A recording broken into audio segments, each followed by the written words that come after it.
First ever factory outlet Mukunda Jewelries, Kukatpalli, Khammam, Kottapet, Somajigoda, Hanmakonda and Suchitra. రమగారు Sri Rama Navami శుభాకాంక్షలండి. మీకు కూడా శ్రీరామనవమి శుభాకాంక్షలు జయ. Suman TV ప్రేక్షకులందరికీ శ్రీరామనవమి శుభాకాంక్షలు. నవమి యొక్క విశిష్టత, నవమి విశిష్టత అందరికీ తెలుసు. ఆ రోజు మనం ఏం చేస్తాము, ఎలా ఉండాలి, ఏంటి, మీరే చాలాసార్లు మన ఇద్దరం మాట్లాడుకోవటం జరిగింది కదా. నాకు శ్రీరాముడి యొక్క గొప్పతనం రమగారు ఇంకొకసారి వినాలనిపిస్తోంది. రామో విగ్రహవాన్ ధర్మ, సనాతన ధర్మానికి ఆయువు పట్టు రామాయణ. రామాయణం అవును. ఆ రామాయణ కథానాయకుడు రాముడు. భగవంతుడు దశావతారాల్లో మానవ పరిణామ క్రమం చూపిస్తూ కనపడుతుంది మనకి. వామనావతారం తర్వాత ముందు అవతారం ఏం వేశారు? మత్స్యావతారం. మత్స్యము, కూర్మము, వరాహము అయిన తర్వాత వామనావతారం కనపడుతుంది. వరాహం నరసింహావతారం, నరసింహుడు సగం మనిషి సగం మృగం. తర్వాత వామనావతారం బాలుడు, మానవ రూపం చిన్న బాలుడుగా. తర్వాత పరశురామావతారం కనిపిస్తుంది. పరశురామావతారంలో ఏంటంటే భగవద్ లక్షణాలు భగవద్ అంశమాత్రంగా ఉన్నప్పటికీ ఒక తీవ్రమైన ప్రవృత్తి కనిపిస్తుంది. తర్వాత వచ్చిన రామావతారం పూర్తిగా మానవుడు అనేవాడు ఎలా ఉండాలి, పరిపూర్ణ మానవుడు. విష్ణువులోని సగం అంశతోటి జన్మించాడట ఆయన. శ్రీరాముడు రామాయణంలోనే స్పష్టంగా చెప్తారు. విష్ణువులోని సగం అంశ. పాయసం ఇచ్చారు, పుత్రకామేష్టి యాగం చేయబడింది. పుత్రకామేష్టి యాగంలో యజ్ఞపురుషుడు ఒక పాయస పాత్ర పట్టుకొస్తే సగం పాయసాన్ని కౌసల్యకి ఇచ్చారు, మిగిలిన సగం మిగతా ఇద్దరు మిగిలిన సగాన్ని పంచారు. సగం పాయసం కౌసల్యకి రావడం వల్ల విష్ణువులోని సగభాగంగా మనకి మానవుడుగా రాముడు జన్మించాడు.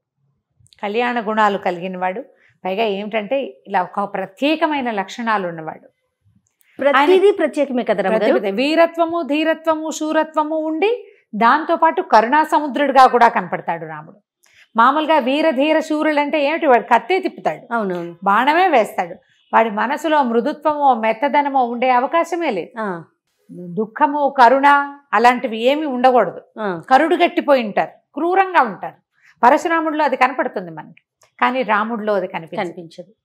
సందర్భానికి ఆ సమయంలో ఎట్లా రియాక్ట్ అవ్వాలో అలా రియాక్ట్ అవుతాడు. జనస్థానంలో 14,000 మంది రాక్షసులను చంపేశాడు ఒక్కడే. ఆ తర్వాత భార్య కనిపించకుండా పోతే పామరుడులాగా దుఃఖించాడు. ఇంతమందిని చంపగలిగిన వాడు పోతే పోయిందని అనుకోలా. సహజంగా మనం ఎట్లా చూస్తాం, అవును, ఒకడు ఒక హత్యలు చేసిన వాళ్ళు కరుడు కట్టిపోయిన పద్ధతిగా ఉంటారు, కఠిన మనస్కులై ఉంటారని భావిస్తాం. సహజంగా అట్లా జరుగుతుంది. కానీ ఈయన అలాంటి వాడు కాదు. ఈయన అట్లా అనడానికి వీలు లేదు. ఆయన లాంటి ప్రభువు లేడు, అన్న లేడు, తండ్రి లేడు, భర్త లేడు, కుమారుడు లేడు. ఆయన లాంటి దైవం శిష్యుడు లేడు, ఆయన లాంటి శిష్యుడు కూడా లేడు. అవును. రమగారు కళ్యాణ రాముడు అంటే ఏంటండి? కళ్యాణ రాముడు నీ వివాహంలో పెళ్లి కొడుకుగా తయారైన రాముడు. అంతే. ఈ కళ్యాణ గుణాలంటే మనకి రామాయణం మొట్టమొదట మొదలుపెట్టినప్పుడు వాల్మీకి ఒక ప్రశ్న వచ్చిందట. నారద మహామునిని అడిగాడు ఆయన, ఎవరు ఇలాంటి అత్యద్భుతమైన గుణాలు కలిగి ఉన్నవాడు ఎవడైనా ఉన్నాడా లోకంలో? గుణవాన్ కశ్చ వీర్యవాన్, కోన్వస్మిన్ సాంప్రతం లోకే గుణవాన్ కశ్చ వీర్యవాన్, ఇలా మొదలవుతాయి శ్లోకాలు. 16 కళ్యాణ గుణాలు చెప్తాడు. ఈ గుణాలు కలిగిన వాడు ఎవరైనా ఉన్నారంటే ఈ కాలంలోనే ఉన్నాడు. అయోధ్య నగరాన్నేలే దాశరథే ఇలాంటి గుణాలు కలిగిన వాడు. ఇతను ఇట్లా జన్మించాడు, భగవంతుని అవతారము. విష్ణువులోని అర్ధభాగంతో జన్మించిన వాడు. మానవులకి ఇలాంటి ఒక లక్షణాన్ని చూపించటం కోసం మర్యాదా పురుషోత్తముడు అంటారు రాముడు. మానవ మర్యాద, మనిషి అన్నవాడు ఎలా ఉండాలో అలా ఉండి చూపించాడు. ఆ చూపించిన రాముడు ఎప్పటికీ మనకి ఆదర్శప్రాయుడే. భార్యాభర్తలు అన్యోన్యానికి సీతారాములనే చెప్పుకుంటాం, ఇంకో జంట పేరు రాదు చూడు. అవునండి. కానీ మనకి కథాంశంలో చివరికి ఏం కనపడుతుంది? ఆమెను పంపించేశాడని, ఆమె వెళ్ళిపోయిందని రెండు వింటాం. అవును.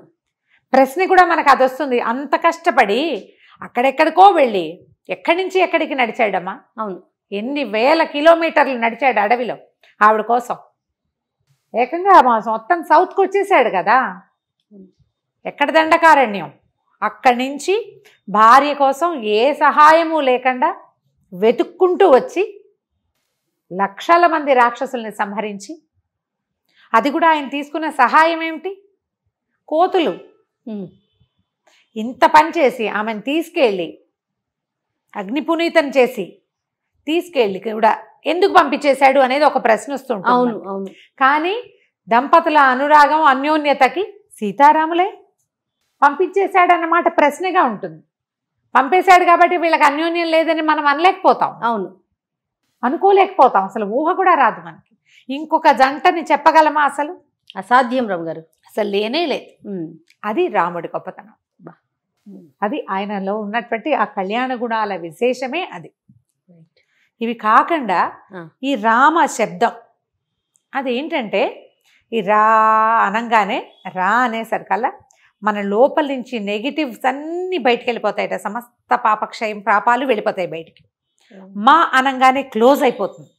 ఇక బయటికి పోయిన చెత్త ఏది లోపలికి రాదు. ఆ అక్షరాల్లో ఉంది అది. ఒక్కసారి రామ అంటే సహస్రనామాన్ని చదివినట్టుగా, 1000 సార్లు జపించినట్టు, విష్ణువుని 1000 మాటలు తలుచుకున్నట్టు. అంత అత్యద్భుతమైన రామశబ్దాన్ని ఇంత అత్యద్భుతమైన గుణాలున్న పరిపూర్ణ మానవుడిగా అవతరించిన భగవంతుడికి పెట్టారు. మనకి ఎన్ని అక్షరాలు ఉన్నాయి తెలుగులో, సంస్కృతంలో, పోని మన భాషలో. ఇన్ని అక్షరాల్లో ఈ రాకి మాకి మాత్రమే ఇలాంటిది ఎందుకుంది?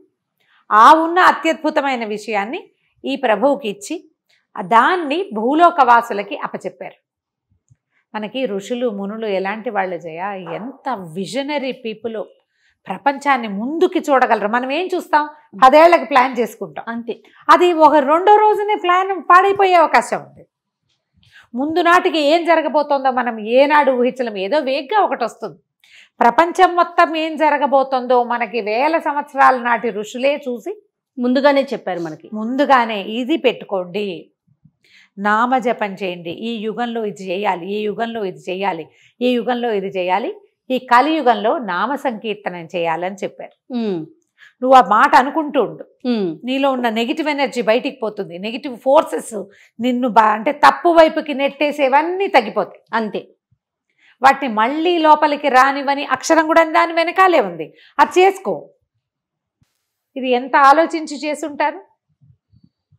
మనం ప్రశ్నిస్తాం, ప్రశ్నే మనకి వస్తుంది. కలియుగంలో ఏంటంటే ప్రశ్నించటమే కలియుగ లక్షణం. మనకు ఈ కథల్లో మొట్టమొదటి చెప్పుకునే పరీక్షిత్తు కథ. ఆయన ప్రశ్నించాడు, సమాధానం రాలేదు. నేను నిన్ను అడిగాను, చెప్పలేదు, ఈమెకి ఇష్టం లేదనుకుని పోవాలి అంతే. నేను నిన్ను తన్నటమో కొట్టటమో చేస్తే కదా అంతే, పర్యవసానం చూడాల్సిందే. పరీక్షిత్ ఏం చేశాడు? శమీక మహర్షిని అడిగాడు. ఆయన సమాధానం చెప్పలే. ఆయన ధ్యానంలో ఉన్నాడు. అక్కడ ఉన్న ఒక చచ్చిన పాముని తీసి ఆయన మెడలో వేశాడు. సమాధానం చెప్పకపోయినా మనం తీవ్రంగా రియాక్ట్ అవుతాం. కలియుగ లక్షణం. మరి ఆ చేసిన తప్పుని పోగొట్టుకోవటం కోసం కొన్ని రోజుల పాటు మా భాగవతాన్ని విని ఆయన ఈ తప్పు నుంచి బయటపడ్డాడు. అన్ని పురాణాలు శాస్త్రాలు అన్నీ విన్నాడు. భగవన్నామ సంకీర్తన విని ఎన్నో కథలు, భాగవతం చెప్పించుకోవాలి. మామూలుగా అన్ని కథలు చెప్పించుకున్నాడు. ఎన్నో శాస్త్రాలు విని అయినా కూడా మరణాన్ని తప్పించుకోలేకపోయాడు. కలియుగ లక్షణం అది. కలియుగంలో ఇలాంటి లక్షణం ఉంటుంది కాబట్టి మనకి రామనామాన్ని అందించారు. అది తెలుసుకోండి. సులువు అంతే, పెద్ద కష్టపడక్కర్లేదు కదా. రామ అంటాం ఏం కష్టం? రామ అనుకో కూర్చుంటే రామ, నుంచుంటే రామ, పడుకుంటే రామ, రామ రామ అనా.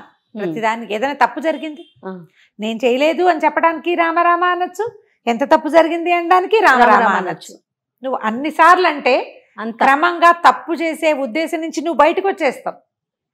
నీ చుట్టూతా వాతావరణం బాగుపడుతుంది. చుట్టూతా ఉన్న మనుషుల్లో కొంత మార్పు వస్తుంది. అంతా మారదు, కలియుగం కదా, కొంత తేడా వస్తుంది. అలాంటి కళ్యాణ గుణాలు కలిగిందే రామశబ్దం.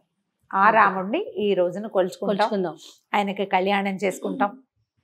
భద్రాచలం మనకు శ్రీరామ నవమి అనగానే భద్రాచలమే గుర్తుకొస్తుంది. మనకి క్యాలెండర్స్ లో భద్రాచల శ్రీరామ కళ్యాణం అని రాస్తారు, రాసేవారు. ఇప్పుడు క్యాలెండర్లు ఈ మధ్య చూడటం లేదు. వెంకటరామ వాళ్ళ దాంట్లో ఉండేది. ఎందుకంటే ఇది కంచర్ల గోపన్ గారు, రామదాస్ గారు మొదలుపెట్టిన ప్రక్రియ కదా.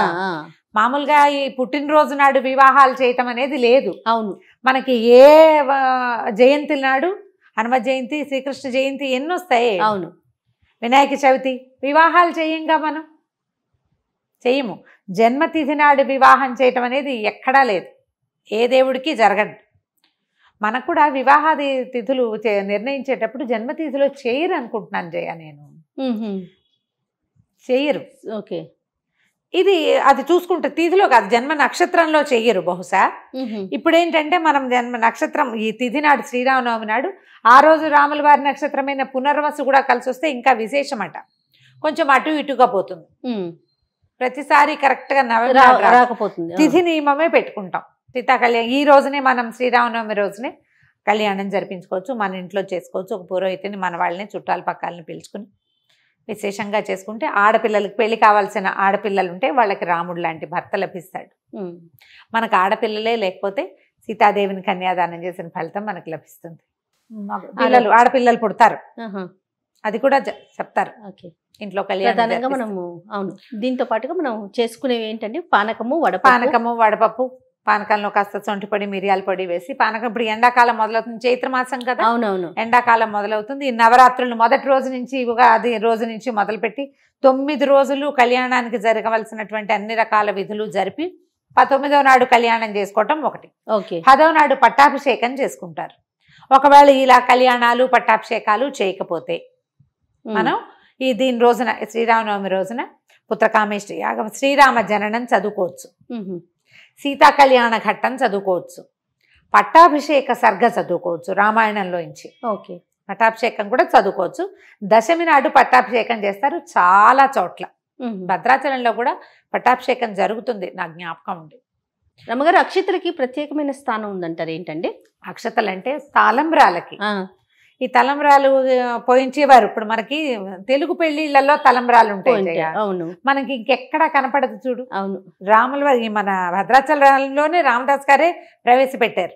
ఒక ప్రత్యేకమైన శ్లోకం ఉంది కదా, జానక్యాహ కమలామలాంజలి పుటే యాయంద్రి పద్మరాగాయిత. ఆవిడ ఇట్లా పువ్వు ఎత్తింది, ముత్యాలు ఎత్తితే ఆవిడ చేతులు ఎర్రగా ఉండవన్నీ ఎర్రగా కనపడుతుంది. అవే ఎత్తి రాముల వారి మీద పోసేసరికి ఇంద్రనీలాల్లాగా కనపడుతున్నాయట ముత్యాలు. ఆవిడ ఎర్రటి చేతులు, చేతిలో ఉన్న ముత్యాలేమో ఎరుపుగా పద్మరాగాల్లాగా, ఆయన మీద పోస్తే ఇంద్రనీలాల్లాగా. ఇప్పుడు ప్రతి పెళ్లి శుభలేఖకి అవే ఉంటుంది, జానక్యాహ కమలామలాంజలి, అదే శ్లోకం ఉంటుంది. అది అంత ప్రఖ్యాతమైన శ్లోకం. ఈ తలంబ్రాలు పోసుకునే ఘట్టం కేవలం తెలుగు వారికి సంబంధించిందే. అది ఎవరు ఈ శ్లోకాన్ని రాశారండి నాకైతే ఐడియా లేదు, కానీ నా చిన్నప్పటి నుంచి నేను చూస్తూనే ఉన్నా, వివాహంలో కూడా ఆ శ్లోకం చదువుతారు. ఈ తలంబ్రాలు, ముత్యాల తలంబ్రాలు మనకి ఇక గోల్కొండ నుంచి వెళ్ళేవని చెప్తారు. ఇప్పుడు కూడా ప్రభుత్వం వాళ్ళు సమర్పిస్తారు కదా. ఈ తలంబ్రాలు పోసే బియ్యాన్ని గోళ్లతోటి ఒలుస్తారు, ఒక ఊరు వాళ్ళు ప్రత్యేకంగా చేసిస్తారు. ఇవి ఆ బియ్యాన్ని పట్టించరు, గోళ్లతో బియ్యం ఒలిచి అవి తయారు చేస్తారు. దానికి ప్రత్యేకంగా ముహూర్తం తయారు చేసి పంపించటం. ఆ స్వామివారి మీద, ఆయన మీద పడతాయి కదా, మరి అవి తెచ్చుకుని మనం ఇంట్లో అట్ట పెట్టుకుంటే శుభం కలుగుతుంది. మనతో పాటు ఎప్పటి నుంచి ఏటా వచ్చే 2 ముత్యాలు, ఇన్ని అక్షంతలు ఎన్ని ఉన్నాయో మా ఇంట్లో డబ్బా నిండా. నేను ఆ ముత్యాలు చాలా అయినాయని మొన్ననే దండగుచ్చి మా ఇంట్లో ఉన్న లక్ష్మీదేవికి అలంకారం చేసాను. చాలా ఉన్నాయి. అదేనండి. ఎలాగూ వాటికి పూసలు ఉన్నవే కదా, హోల్స్ ఉంటాయి. హోల్స్ లేని ముత్యాలు కాదుగా. అవును. వాటిని ఒక దండగుచ్చేసి అమ్మవారికి వేసుకున్నాం అనమాట. అట్ట పెట్టుకోవచ్చు, అవన్నీ మనకి మంచిది, శుభం. ఇప్పుడు మన ఇళ్లలో జరిగే కళ్యాణ పక్షింతలు కూడా మనం ఆ కళ్యాణ పువ్వు తలంబ్రాలని అక్షింతలుగా చెప్పుకుంటాం. మనకు అక్షతలు, అవును, వారికి తలంబ్రాలు, మనకు అక్షతలు. అవి మన దగ్గర ఉంటే ఏంటంటే మనకు ఒక ఆశీర్వచనం. భగవంతుని మీద నుంచి జారిన అక్షతలు మన దగ్గర ఉంటే అవి మనకి కొండంతలైన వరాలుగా పరిణమిస్తాయి. అవకాశం అంటే చక్కగా తెప్పించి పెట్టుకోవచ్చు. ఓకే. ఇంకా పండుగ రోజు పాటించాల్సిన నియమాలు ఏమైనా చెప్తారా? ఎప్పుడూ చెప్పేవి. సీతా కళ్యాణం సంవత్సరానికి ఒక్కసారి చేస్తారు. సీతారామ కళ్యాణం చేసేది ఏడాదికి ఒక్కసారి. ఇలాంటి ప్రత్యేకమైన రోజు పొద్దున్నే కనీసం స్నానం చేసి దేవుడి దగ్గర ఎక్కడో చోట ఒక చిన్న దీపారాధన చేసుకుని ఒక అగరబత్తి అయినా చూపించి దండం పెట్టుకుని, భార్యాభర్తలు కొట్టుకోకండి అమ్మా, ఈ ఒక్కరోజు వాదించుకోకండి, పోట్లాడుకోకండి, పిల్లల్ని తిట్టకండి. మనం చూసింది చేసింది కాదు కదా. నిజానికి మనం సీతారామ కళ్యాణం చేసుకుంటాం కానీ ఒకే రోజు శ్రీరామ లక్ష్మణ భరత శత్రుఘ్నులకి నలుగురికి ఒక్క రోజే వివాహం జరిగింది. ఒక్క వేదిక మీదే పెళ్ళయింది. అవును, సీతా కళ్యాణం చేస్తే మిగిలిన కళ్యాణాలు కూడా చేసినట్టే. మనం 4 పెళ్ళిళ్ళు చేసినట్టు. 4 పిల్లలకి పెళ్ళిళ్ళు చేసి మనం పోట్లాడుకోవచ్చా? ఆలోచించండి. పోట్లాడుకోవద్దు, వాదనలు చేయొద్దు. ఈ రోజున ఏదో ఒక మంచి మాట అనుకుని, ఒక చక్కగా ఏదైనా శ్లోకం చదువుకుని రోజంతా రాముణ్ణి తలుచుకుంటూ ఉంటే, అన్నిసార్లు రామశబ్దాన్ని ఉచ్చరిస్తే సగం నెగిటివ్ ఎనర్జీని మనం తోసేస్తాం బయటికి. చుట్టూతా ఉన్నదాన్ని చేయలేకపోతాం. మనం అంటుంటాం, మిగిలిన వాళ్ళు కూడా అన్నారనుకోండి, ఆటోమేటిక్గా చుట్టూతా ఉన్నది కూడా వెళ్ళిపోతుంది, చుట్టూతా ఉన్నది కూడా పోతుంది. అలా ప్రయత్నం చేయండి. ప్రతి సంవత్సరం వచ్చే శ్రీరామనవమిని ప్రతి సంవత్సరం వచ్చే మన పుట్టినరోజుతోటి సమానంగా ఎంత బాగా చేసుకోవాలనుకుంటాం మన బర్త్డే. అవును, పుట్టినరోజు పూట ఇలా అయిపోయింది అలా అయిపోయింది అనుకుంటాం. రాముల వారి పుట్టినరోజు మన పుట్టినరోజే. పుట్టినరోజు పెళ్లి రోజు 2 చేస్తున్నాం కదా. మనమైతే ఎంత బాగా చేయాలనుకుంటామో ఈ రోజుని అంత బాగా చేసుకోండి. తప్పకుండా. నమస్తే రమ్య గారు. నమస్తే.